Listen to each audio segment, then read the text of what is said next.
There was a study done 2018 called Dietary Carbohydrate Intake and Mortality, a prospective cohort study and meta-analysis, meaning they took the study with many thousands of people, and they had over 6,000 deaths, and then they did a meta-analysis of looking at any other study that collected similar data, other long-term studies on people eating higher protein diets. And what they found that with people with the lowest carbohydrate intake, more keto, more paleo, with the lowest carbohydrate intake, with more protein and more calories from animal products, had the most early life deaths.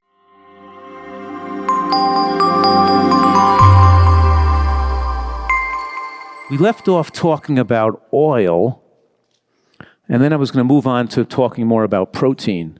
I wanted to finish up about oil because obviously we're talking about foods that rush into the bloodstream so rapidly and spike a high caloric bolus into the blood. The word bolus means it all comes in at once and very quickly. And I wanted to leave you with that idea and that concept that fast food versus slow food, right? We're talking about fast food. One element of fast food is how fast the calories fly into the bloodstream. When you eat the oil and nuts and seeds, those fat calories enter the bloodstream at 1 or 2 calories a minute over a 3 to 4 hour period. When you eat the calories from oil, those calories come into your bloodstream within minutes. Same thing with sugar. When you eat carbohydrate in a bean or chickpea or a lentil, those carbohydrate calories enter the bloodstream slowly. And when calories enter the bloodstream so slowly, your body can preferentially burn it for energy as opposed to storing it as fat. When it enters the bloodstream rapidly, the body then does not going to burn it for energy because you're only burning about 40, your basal metabolic caloric need is about 40 calories an hour. Then you exercise, you move around, so you're burning about 1 calorie a minute. But in any case, the point I'm making is that when calories come in quickly, your body predominantly stores them as fat instead of burning it for energy. But also, the main point is that both oil calories and carbohydrate calories, and we call the carbohydrate calories the high glycemic load because they rush into the bloodstream so quickly. But when calories from oil or high glycemic carbohydrates rush into the bloodstream quickly, that's what's stimulating the dopamine receptors in the brain, the same areas of the brain where opiates stimulate and turn people into addictive foodies, where they can't stop thinking about food, can't stop craving food. And as you continue to rush calories into the bloodstream with apple juice, coffee with sugar in it, or any kind of liquid sweeteners, or French fried potatoes, pizza, burgers, any kind of high rush of calories, and any kind of fried food, then you become more dopamine insensitive over time. And then the brain starts to desire more and more calories just to feel okay. And then your brain fogged. You get a fogginess in your brain that takes over your whole life. So we're going to go over that more as the day progresses, as this morning progresses, how these fast food calories affect the brain. In the first presentation that we're going over from last night, we got to the point where we talked about the hormonal sensitivity, the second principle of a nutritarian diet, that your diet has to be hormonally favorable, and that the hormones, we're talking about 3 hormones, estrogen, insulin, and insulin-like growth factor 1, or IGF-1, as modulating them to affect your health and longevity. Modulating them means keeping them relatively low compared to where most Americans are. Whereas IGF-1 is concerned, the average American runs between 200 and 250 on that level. And the average, let's say, marathon runner is about 175. The average vegan's maybe about 150. So we're saying that we're trying to keep that IGF-1 in that very favorable range. Probably between 100 and 170 would be the most favorable range for IGF-1. And as you get older and your ability to absorb, digest, and assimilate protein goes down, then it's possible for people's IGF-1 to get too low. So I'm just making it clear that the being hormonally favorable means the IGF-1 doesn't get too high and the IGF-1 doesn't get excessively too low. And we started to talk about last night, one of the issues with a plant-based or vegan diet that does not eat enough foods that have adequate protein, as protein bioavailability and the ability to assimilate and absorb protein goes down with aging, a person's IGF-1 could drop too low, and the dropping of the IGF-1 too low could increase the risk of cancer, frailty, sarcopenia, and osteoporosis. So we're talking here that excessive lowering of IGF-1 by being anorexic, the overuse of fasting, just being on a diet too low in protein could all have detrimental longevity effects as well. All right, getting back to this idea of protein, the major factor here that you have to remember for the end of this lecture is that animal protein drives IGF-1 too high. Now, sugar drives IGF-1 high too, but not as much as animal protein does. And animal protein elevates insulin somewhat also, but not as much as sugar does or high glycemic carbohydrates do.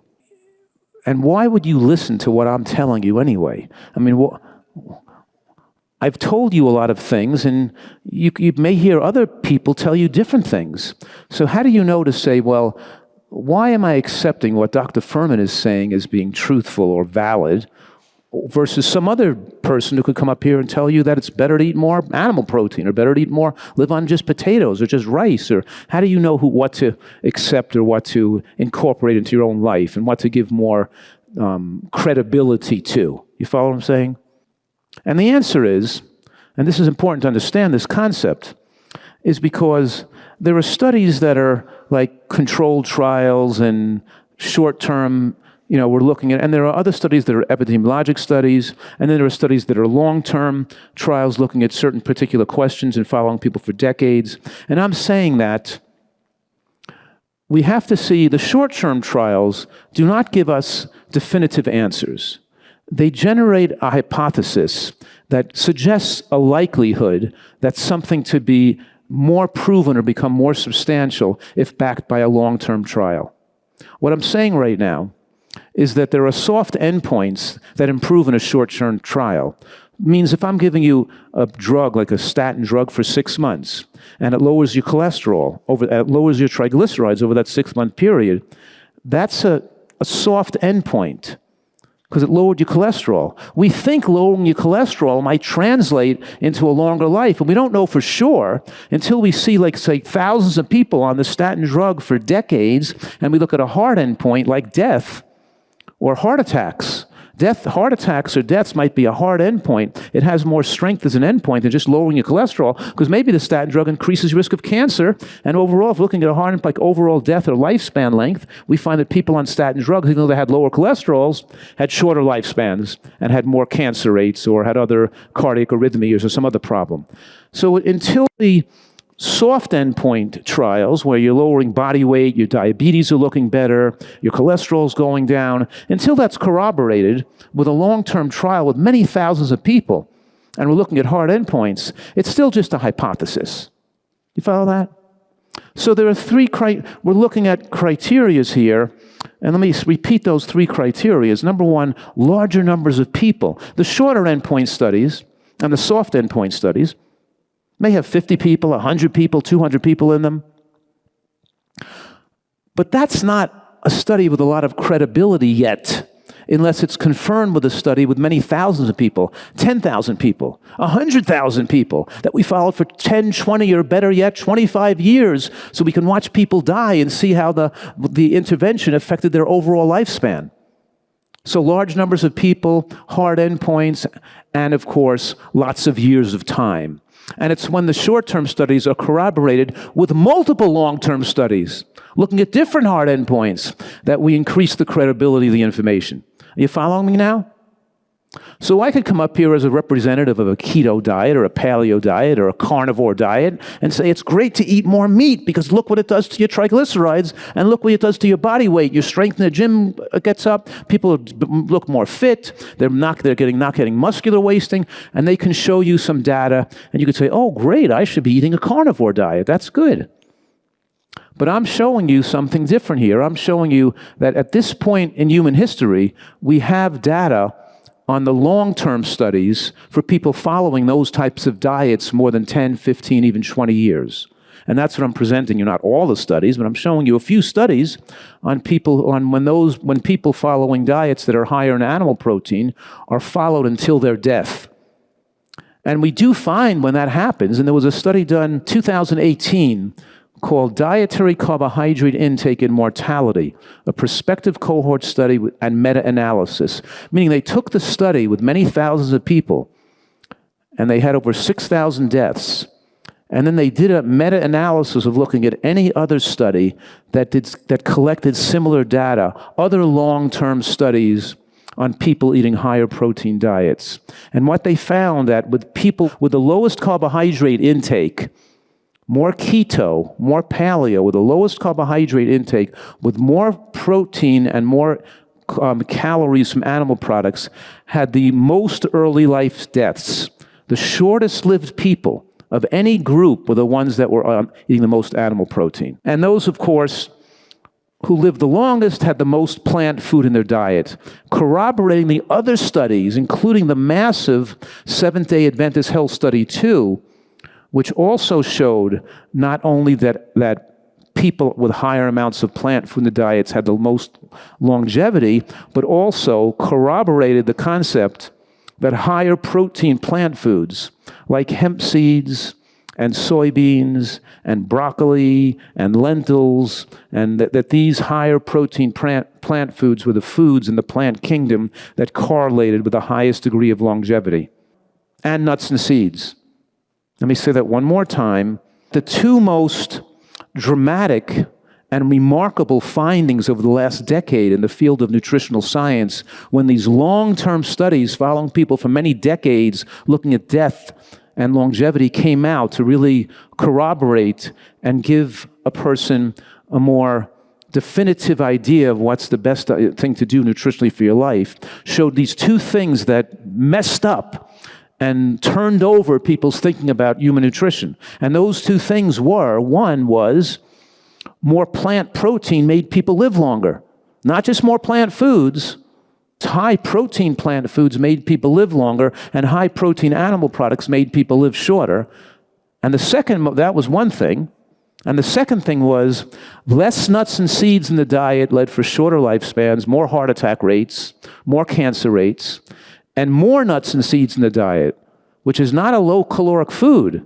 So this idea of caloric density being the basic principle of a longevity diet is false. Being a diet with a favorable caloric density, which I showed you a slide last night of all these foods with a very low caloric density, should make a large part of your diet, but that doesn't mean it should make up your whole diet. You still need to eat some foods with a higher caloric density, like nuts and seeds and beans and lentils, but particularly nuts and seeds, because nuts and seeds, even though they have more caloric density, have been shown in not one study, but more than 20 separate studies from different researchers in different parts of the world linked to longer lifespans, lower rate of cancer, and dramatically lower rates of heart attacks. So much so, there's so much corroboration between all these studies that almost every study done by different researchers showed approximately 40% lower risk of cardiovascular death in people eating in the higher ranges of nuts and seeds.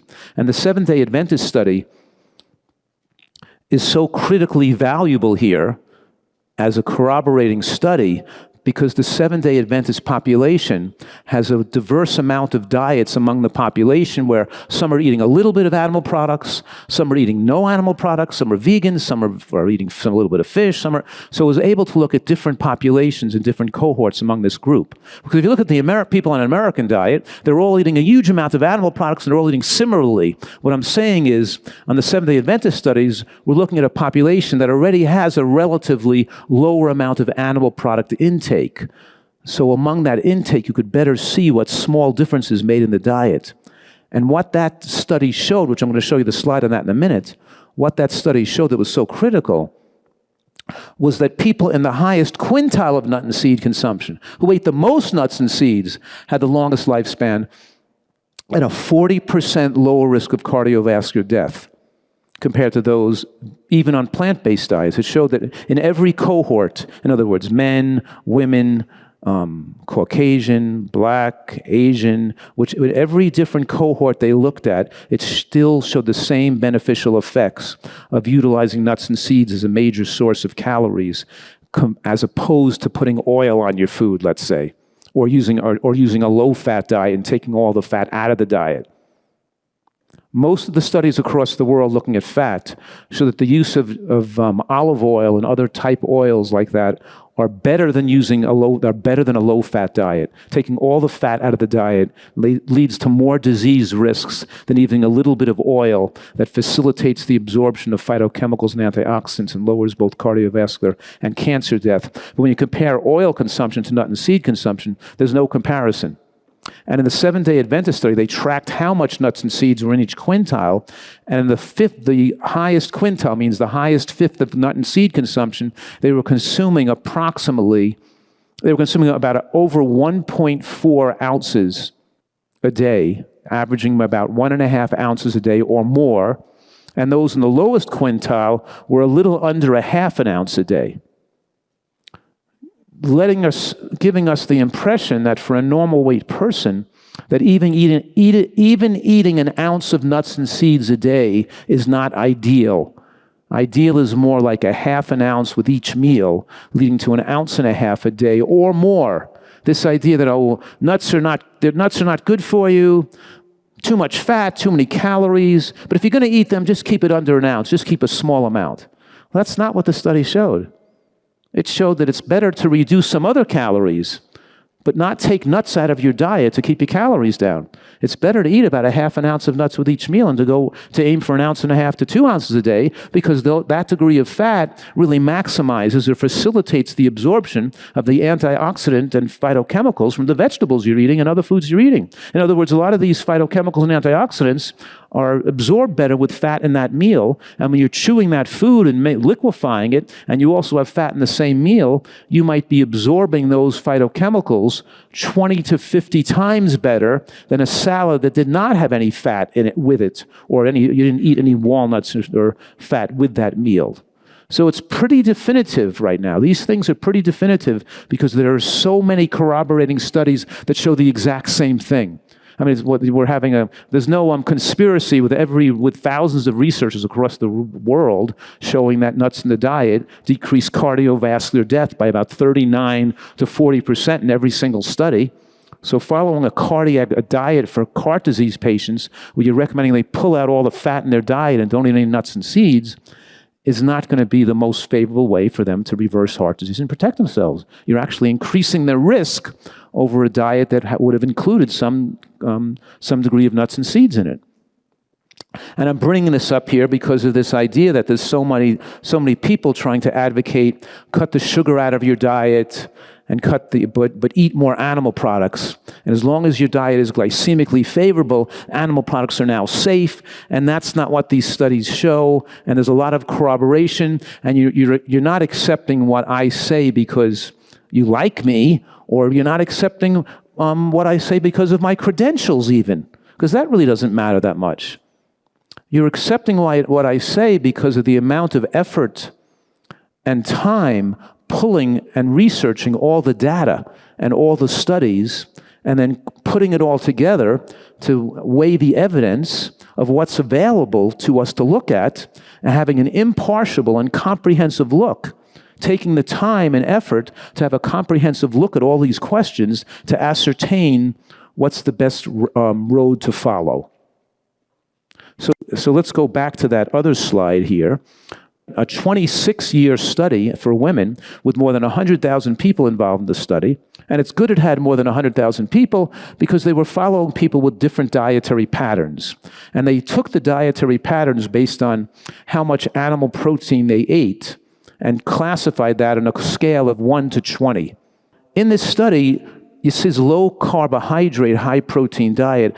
they followed people that were already accepting the fact that sugar and white flour and that high glycemic carbohydrates were unfavorable. So they followed people on relatively lower carb diets who are now going to eat more vegetables or eat more or be more plant-based or perhaps eat a diet that had more animal products in it. And an Atkins or a keto diet would be a score of like 18, 19, or 20 based on how much animal products they ate. And a person on a completely vegan diet would be a 1, but most people followed in that range between 5 and 15, somewhere having a little bit of animal products or not quite, or towards a keto diet, like a paleo diet. Most people in the study were more paleo, with having just a little bit of, like more animal products than the Americans eat, but still a little bit of carbohydrates, not completely eliminating all of them.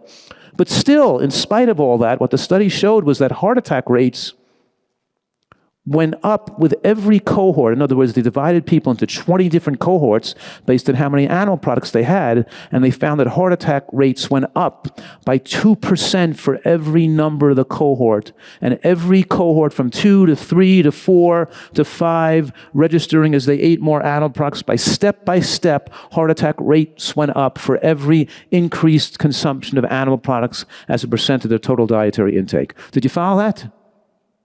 This study, the high protein diets and death, has been corroborated since that study came out. Another study came out showing the same thing.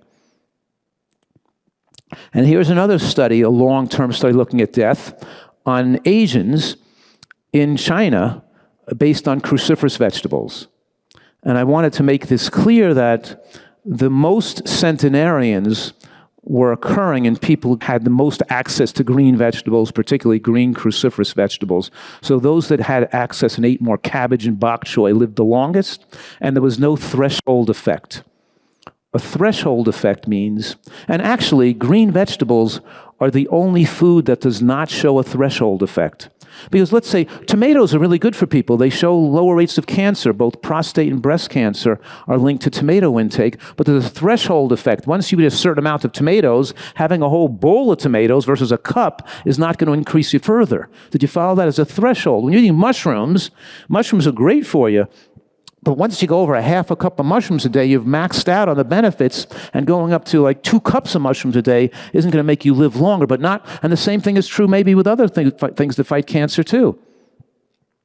Like berries, once you eat a cup of berries every day, you're not going to eat 10 cups of berries and think you can get more cancer effect. You already had your cup of berries. But not with green vegetables. With green vegetables, no, it doesn't level out. So in other words, once you're eating your 2 or 3 cups of green vegetables, you add another couple of cups, you have even more longevity benefits. Did you follow that?